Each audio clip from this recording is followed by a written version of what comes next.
ആസ്ട്രേലിയയുടെ വടക്ക് കിഴക്ക് ഭാഗത്ത് സ്ഥിതി ചെയ്യുന്ന സോളമൻ ഐലൻഡ്സ് ഒരു വലിയ ദ്വീപ് സമൂഹമാണ്. 6 വലിയ ദ്വീപുകളും 1000-ഓളം ചെറിയ ദ്വീപുകളും ഇവിടെയുണ്ട്. എല്ലാ ദ്വീപുകളും കൂടി ഏകദേശം കേരളത്തോളം വിസ്തീർണമുണ്ടാകും. 7 ലക്ഷം ജനങ്ങൾ ഈ കൊച്ചു രാജ്യത്തിൽ താമസിക്കുന്നു. പണ്ട് ബ്രിട്ടീഷുകാരായിരുന്നു ഈ രാജ്യം ഭരിച്ചിരുന്നത്. ബ്രിട്ടീഷ് സോളമൻ ഐലൻഡ്സ് പ്രൊട്ടക്ടറേറ്റ് എന്നായിരുന്നു ഈ രാജ്യം അറിയപ്പെട്ടിരുന്നത്. പിന്നീട് അവർ രാജ്യത്തിന് സ്വാതന്ത്ര്യം കൊടുക്കുകയും ദി സോളമൻ ഐലൻഡ്സ് എന്ന പേര് നൽകുകയും ചെയ്തു. എങ്കിലും നാട്ടുകാർക്ക് രാജ്യത്തിൻ്റെ പേരിന് മുമ്പിൽ ദി എന്ന് ഉപയോഗിച്ചത് ഇഷ്ടപ്പെട്ടില്ല. അതുകൊണ്ട് അവർ പേര് മാറ്റുകയും സോളമൻ ഐലൻഡ്സ് എന്നാക്കി മാറ്റുകയും ചെയ്തു. ഇംഗ്ലീഷ് ഭാഷയിൽ രാജ്യങ്ങളുടെ പേരിന് മുമ്പ് ദ ചേർക്കാറില്ല. എങ്കിലും ചില രാജ്യങ്ങൾ ദ ചേർക്കുന്ന സ്വഭാവക്കാരാണ്. ദ നെതർലൻഡ്സ്, ദ ചെക്ക് റിപ്പബ്ലിക്, ദ യുണൈറ്റഡ് കിങ്ഡം എന്നൊക്കെ പറയാറുണ്ട്. ഇംഗ്ലീഷ് അധ്യാപകരോട് സംസാരിക്കുകയാണെങ്കിൽ ഇക്കാര്യത്തിൽ ചുരുങ്ങിയ ഒരു മറുപടി ലഭിക്കുവാൻ ബുദ്ധിമുട്ടുണ്ട്. 1 മണിക്കൂർ നീണ്ടു നിൽക്കുന്ന ഒരു മറുപടിയായിരിക്കും ലഭിക്കുക. അതുകൊണ്ട് ഇംഗ്ലീഷ് അധ്യാപകരോട് ഇത്തരം കാര്യങ്ങളിൽ സംശയങ്ങൾ ചോദിക്കുന്നത് ഒഴിവാക്കുന്നതാണ് നല്ലത്. ഇപ്പോഴും രാഷ്ട്രപതി ഇംഗ്ലണ്ടിലെ രാജാവ് തന്നെയാണ്. എങ്കിലും അദ്ദേഹം നേരിട്ട് ദ്വീപിൽ വരാനുള്ള ബുദ്ധിമുട്ട് കൊണ്ട് ഒരു ഗവർണർ ജനറലിനെ അപ്പോയിന്റ് ചെയ്തിട്ടുണ്ട്. ഈ രാജ്യത്തിന് വേണ്ടത്ര സജ്ജീകരണങ്ങളുള്ള പട്ടാളമോ പോലീസോ ഇല്ല. അതുകൊണ്ട് കഴിഞ്ഞ വർഷം അവർ ചൈനയെ സമീപിക്കുകയും സൈനിക കാര്യങ്ങളിലും പോലീസ് കാര്യങ്ങളിലും സഹായം വേണമെന്ന് അഭ്യർത്ഥിക്കുകയും ചെയ്തു.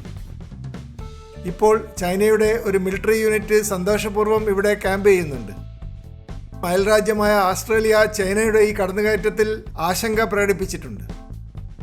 എങ്കിലും ചൈനയ്ക്ക് ഓസ്ട്രേലിയയെ ബഹുമാനിക്കേണ്ട യാതൊരു ആവശ്യവുമില്ല.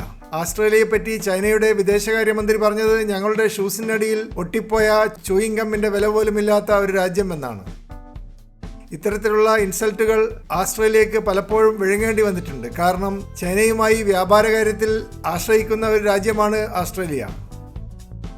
സോളമൻ ഐലൻഡ്സിൽ ധാരാളം തെങ്ങിൻ തോട്ടങ്ങളുണ്ട്. കൂടുതലും കൊപ്രയാക്കി കയറ്റുമതി ചെയ്യുകയാണ്. അതുപോലെ കൊക്കോ ബീൻസും പാം ഓയിലും കൃഷി ചെയ്യുന്നുണ്ട്. നെൽകൃഷിയും വാഴക്കൃഷിയും പുകയില കൃഷിയുമുണ്ട്. കാർഷിക മേഖലയിൽ ആവശ്യമുള്ള ഉപകരണങ്ങളുടെ ഷോർട്ടേജ് ഈ രാജ്യത്തെ വല്ലാതെ അലട്ടുന്നുണ്ട്. ടൂറിസം മേഖലയിൽ നല്ല പുരോഗതിയുണ്ട്. ഒരു വർഷം 26,000 ടൂറിസ്റ്റുകൾ ഈ കൊച്ചു രാജ്യം കാണുവാൻ വരുന്നു. എങ്കിലും ടൂറിസ്റ്റുകൾക്ക് വേണ്ട സൗകര്യങ്ങളും ട്രാൻസ്പോർട്ടേഷൻ ഇൻഫ്രാസ്ട്രക്ചറും വളരെ പരിമിതമാണ്. ഈ രാജ്യത്തെ ഒഫീഷ്യൽ ലാംഗ്വേജ് ഇംഗ്ലീഷ് ആയതുകൊണ്ട് ടൂറിസ്റ്റുകൾക്ക് ആശയവിനിമയം വളരെ എളുപ്പമാണ്. എങ്കിലും സാധാരണക്കാർക്ക് ഇംഗ്ലീഷ് സംസാരിക്കുവാൻ കഴിയുകയില്ല. 92% ക്രിസ്ത്യാനികളാണ് ഇവിടെ താമസിക്കുന്നത്. ഏകദേശം 350ഓളം മുസ്ലിങ്ങളും ഇവിടെയുണ്ട്. സ്കൂൾ വിദ്യാഭ്യാസത്തിൽ വളരെ പിന്നോക്കമാണ് ഈ രാജ്യം. പകുതി കുട്ടികൾ മാത്രമേ സ്കൂളിൽ പോകുന്നുള്ളൂ. അധ്യാപകർക്ക് കൃത്യമായി ശമ്പളം കൊടുക്കാത്തതും ഒരു പ്രശ്നമായി മാറിയിട്ടുണ്ട്.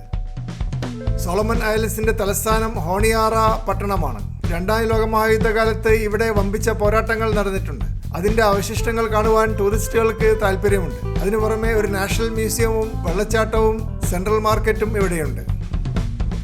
തലസ്ഥാന നഗരിയിലെ അറിയപ്പെടുന്ന റെസ്റ്റോറൻറ്റ്സ് ആണ് ഹൈഡിൻ സ്റ്റേക്ക് ഹൗസ്, തങ്കായി sushi cafe, cowboys grill, Gina restaurant, enjoy restaurant എന്നിവ.